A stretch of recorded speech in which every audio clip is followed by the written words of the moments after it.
আমরা ধর্মঘট অত্যন্ত দুঃখের সাথে এবং আমাদের আসলে মনের বিরুদ্ধে গিয়ে আমরা ধর্মঘটি ডাকতে বাধ্য হয়েছি। গতকাল থেকে আমাদের বিভিন্ন পেট্রোল পাম্পে আক্রমণ করা হচ্ছে, আমাদের শ্রমিকদেরকে আঘাত করা হচ্ছে। গতকাল সিলেট শহরে আক্রমণ হয়েছে একটি পেট্রোল পাম্পে, আজকে শ্রীমঙ্গলে আক্রমণ হয়েছে এবং সন্ধ্যার সময় অত্যন্ত দুঃখজনক ঘটনা ঘটেছে চৌকিদিঘির পেট্রোল পাম্পে সিলেট শহরে। এখানে আমাদের একজন শ্রমিককে, সেলসম্যানকে আপনার ছুরিকাঘাত করে তাকে আহত করে তাকে ফেলে রেখে চলে যাওয়া হয়েছে। এই একের পর এক ধারাবাহিক এই হামলার বিরুদ্ধে গিয়ে প্রতিবাদ করতে গিয়ে আমরা বাধ্য হয়েছি জনগণের কাছে এটা তুলে ধরার জন্য। দেখেন, আমরা তো আপনাদের সেবার জন্য তেল পরিষেবা আমরা করছি এই সংকটের মধ্যে, কিন্তু আমাদের শ্রমিকদের নিরাপত্তা কোথায়? আমাদের এই গরিব মানুষগুলো যারা আমাদের জন্য কাজ করে তাদের আমরা কি নিরাপত্তা দিব? এদেরকে যারা দায়ী, যারা দোষী, তাদেরকে যাতে আইনের হাতে সোপর্দ করা হয়, দৃষ্টান্তমূলক শাস্তির ব্যবস্থা করা হয়, এর জন্য জনমত সৃষ্টি করার জন্যই আমরা এই প্রতীকী কয়েক ঘন্টার জন্য ধর্মঘটের ডাক দিয়েছি।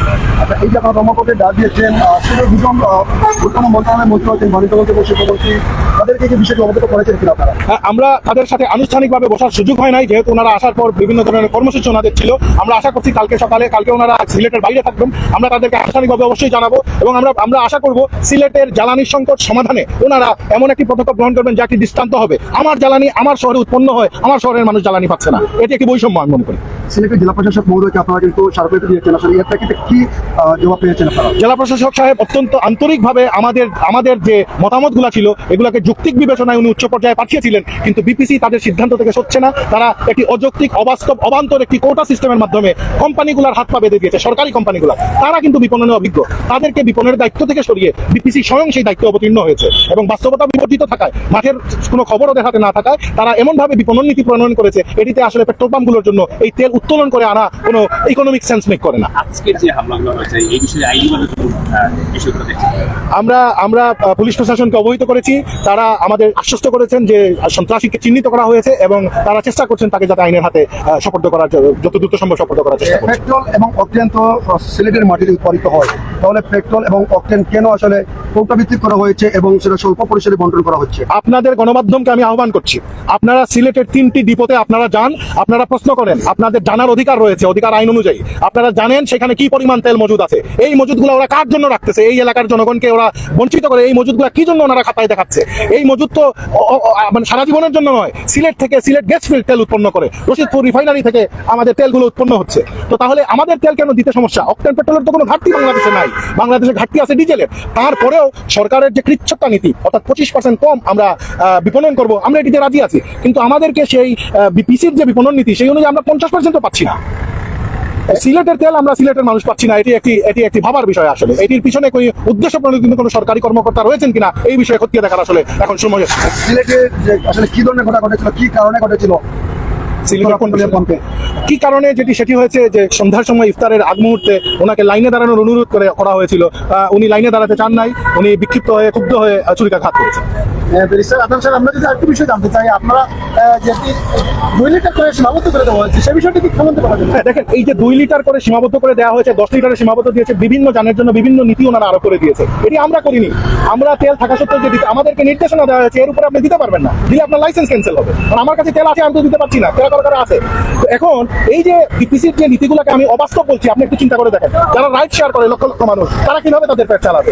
আমাদেরকে বলা হচ্ছে খোলা বাজারে আমরা খোলা তেল আমরা বিক্রি করবো না। হসপিটালগুলোকে আমি তেল কিভাবে দিব? হসপিটালের আইসিইউ রোগীগুলো কিভাবে বাঁচবে যদি কারেন্ট চলে যায়? এই যে বিপণী বিধানগুলো, এখন রোজার মৌসুম, সারা বছরের বাণিজ্য এখন করবে, ওনারা হাহাকার করছে আমাদের জেনারেটরে তেল দেওয়ার জন্য। আমাকে সুস্পষ্ট লিখিত নির্দেশনা দেওয়া হচ্ছে যে আমি যাতে খোলাভাবে তেল না দিই। এই নীতিগুলো কি বাস্তবতার সাথে মিল যায়? এগুলো ওনারা আমলে নিতে পারেননি, আমলে নিতেই ব্যর্থ হয়েছে। এই জন্যই আমরা বারবার বলছি যে সরকার বিপিসি যে নিয়ম নীতি করেছে তাড়াহুড়া করে রবিবার সকালে 11টার ভিতরে ওনারা করেছেন, অফিস খোলার সাথে সাথে এই নীতিগুলো ওনারা প্রণয়ন করেছেন। স্টেক হোল্ডার হিসেবে পেট্রোলিয়াম যে ডিস্ট্রিবিউশন এজেন্টগুলো আছে আমাদের ডাকা উচিত ছিল। আমরা তখন বলতে পারতাম যে সাধারণ মানুষকে আমরা তো সার্ভিস করছি, কিভাবে তাদের চাহিদা কোথায়?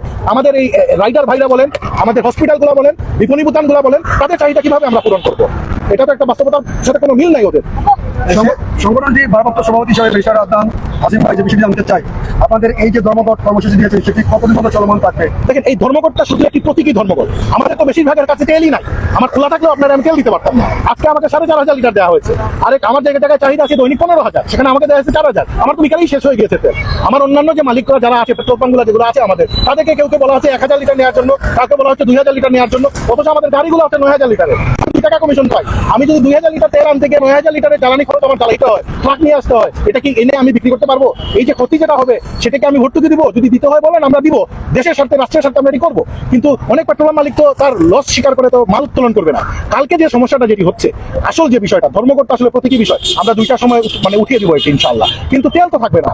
এই বিপিসির এই নিয়ম অনুযায়ী চলতে থাকবে, কোনো মালিক তেল উত্তোলন করবে না। তেল যদি আমরা না তুলি, পাম্প খোলা রেখে তো আপনারা তেল পাবেন না। আপনাদের সিলেটবাসীকে আমাদের সহযোগিতা করতে বলছি। দেখেন আমরা এখানে মজুতদারির কোনো সুযোগ নাই, মজুত করে আমি বিক্রি করবো কোথায়? আমি তো তেলের দাম পাচ্ছে না, বিধায় আমরা চাচ্ছি তেলের বিপণনটা স্বাভাবিক হোক। আপনারা আমাদের সাথে আসেন, আপনারা প্রশ্ন তুলেন কেন লক্ষ লক্ষ লিটার মজুত থাকার পরও সিলেটের অঞ্চলে পেট্রোল পাম্পগুলোকে তেল দেওয়া হচ্ছে না। আমরা আরেকটা বিষয় জানতে চাচ্ছি আপনার কাছ থেকে, আমরা ইরানের যুদ্ধ চলছে, চলমান রয়েছে, সেই বিষয়ে কি সংকট দেখানোর কোনো সুযোগ রয়েছে কিনা? দেখেন, তেল এবং অকটেন এবং পেট্রোল আমরা সিলেটে উৎপন্ন হয়। সিলেট থেকে যে gas lakh lakh million cubic feet gas উৎপন্ন হয়, সেই গ্যাসের বাই প্রোডাক্ট একটা কাদা, এটাকে বলে কনডেন্সেট। এই কনডেন্সেটটা রিফাইন করে সিলেট গ্যাস ফিল্ড বাংলাদেশের পেট্রোলের প্রায় 80%, অকটেনের প্রায় 70-75% আমরা উৎপন্ন করি। বাদ বাকিগুলো আমাদের আমদানি করতে হয়। তো 25% আমরা কৃচ্ছতার নীতিতেই গেছি। বিধায় সংকট তো আমার ইরান, ইরাক, সৌদি আরব বলেন বা হুরমুজ প্রণালী বলেন, এটার সাথে আমার সিলেটের খনিজ সম্পদের তো কোনো সম্পর্ক, কোনো এখানে যোগসূত্র নাই। ডিজেল, হ্যাঁ ডিজেলের একটি সংকট আছে। এটি শুষ্ক মৌসুমে, চাষ মৌসুমে, বৈশাখ মাস পর্যন্ত এটি চলবে। কিন্তু ডিজেল বৃষ্টি পড়ার সাথে সাথে ডিজেলের চাহিদা কমে যাবে, মানুষজন চলাফেরা কমাবে, বাসাবাড়ির কাজ কমাবে, এমনিতে ডিজেলের চাহিদা কমে যাবে।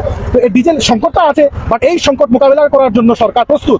আজকেও একটি তেলবাহী জাহাজ নোঙর করেছে, গত 1 সপ্তাহে 8টি তেলবাহী জাহাজ এলপিজি, এলএনজি সহ নোঙর করেছে। আমাদের তো সংকট নাই। এইখানে যে ওনারা মজুদ দেখাচ্ছেন, কার জন্য মজুদ দেখাচ্ছেন? জনতার জন্য সরকার। এই মজুদটা জনতাকে দেওয়া হোক, তাদের আতঙ্ক প্রশমিত হোক। আমাদের ব্যবসা এখানে তো ব্যবসা মুখ্য বিষয় নয়। এখানে আমি মজুদ করার কেন মজুদ করবো? আমি আমার মজুদ করার তো বিক্রি করার তো কোনো অধিকার নাই, দাম যেহেতু পাচ্ছে না। আরেকটা বিষয় রয়েছে, উত্তরা পেট্রোলিয়াম পাম্পের যে হামলা ঘটনা, এই বিষয়ে আপনারা কি আইনগত কোনো পদক্ষেপ নিচ্ছেন কিনা, এবং কি আপনাদের কি দাবি রয়েছে সর্বশেষ? আমাদের দাবিটি ভেরি সিম্পল।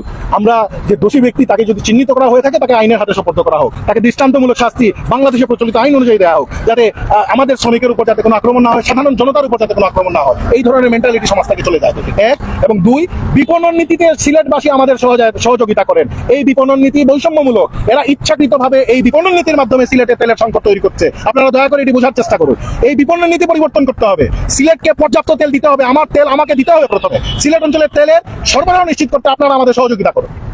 প্রশাসন থেকে আপনারা যেমনটা 5টি দাবির মধ্যে অন্যতম একটি দাবি ছিল যে নিরাপত্তা, আসলে পাম্পে যারা কর্মরত রয়েছেন তাদের নিরাপত্তা, এ বিষয়ে কি কোনো আশ্বাস পেয়েছেন কিনা? দেখেন, 18 কোটি জনতার এই দেশে পুলিশ প্রশাসন চাইলেই সবাইকে নিরাপত্তা দিতে পারবে না।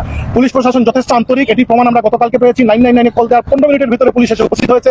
আজকে 10 মিনিটের ভিতরে সংশ্লিষ্ট থানার ওসি সাহেব এসেছেন। কিন্তু এখানে তো আসলে বিষয়টা আসলে পুলিশ দাঁড়িয়ে এখানে সিকিউরিটি দেওয়ার বিষয় না। বিষয়টা হচ্ছে জনতার ভিতরে ক্ষোভ চলে আসছে। জনতারা ভাবছে আমরা তেল মজুত করছি, আমার পাম্পে তেলই নাই, আমি মজুত কেমন করবো? মানুষ ভাবছে আমরা এটা সিন্ডিকেট করছি, এটা অন্যান্য ভোগ্য পণ্যের মতো। কিন্তু এই পণ্যটি কিন্তু বাজার নিয়ন্ত্রণ সরকার ভাবে করে। আপনার কাছ থেকে আরেকটা বিষয় জানতে চাচ্ছি, যেহেতু আমাদের প্রধানমন্ত্রী যিনি রয়েছেন তারেক রহমান, সেই বিষয়ে ওনাকে কোনো বার্তা দিচ্ছেন কিনা সিলেটের জামান হিসাবে বা সিলেটের গণজামা হিসাবে? পুরো সিলেটবাসী, পুরো বাংলাদেশের অভিভাবক হিসাবে মাননীয় প্রধানমন্ত্রীর কাছে আমাদের আবেদন, বিপিসি কর্তৃক প্রণীত যে নীতিমালা তা বাস্তবতা বিবর্জিত, বাস্তবতার সাথে কোনো সম্পর্ক নাই। আমরা চাই এইটিকে বাস্তবমুখী করে গণমুখী করা হোক, জনমুখী করা হোক। আমাদের ঈদের ছুটিতে তেলের চাহিদা এমনিতেই কমে যাবে। ঈদের আগে যাতে জনগণ পর্যাপ্ত পরিমাণ তেল পায়, মাননীয় প্রধানমন্ত্রীর কাছে এটাই আমাদের আকুল আবেদন। ধন্যবাদ। আর কোনো আমি রিয়াসাদ আদিন, সিলেট পেট্রোলিয়াম মালিক সমিতি সভাপতি।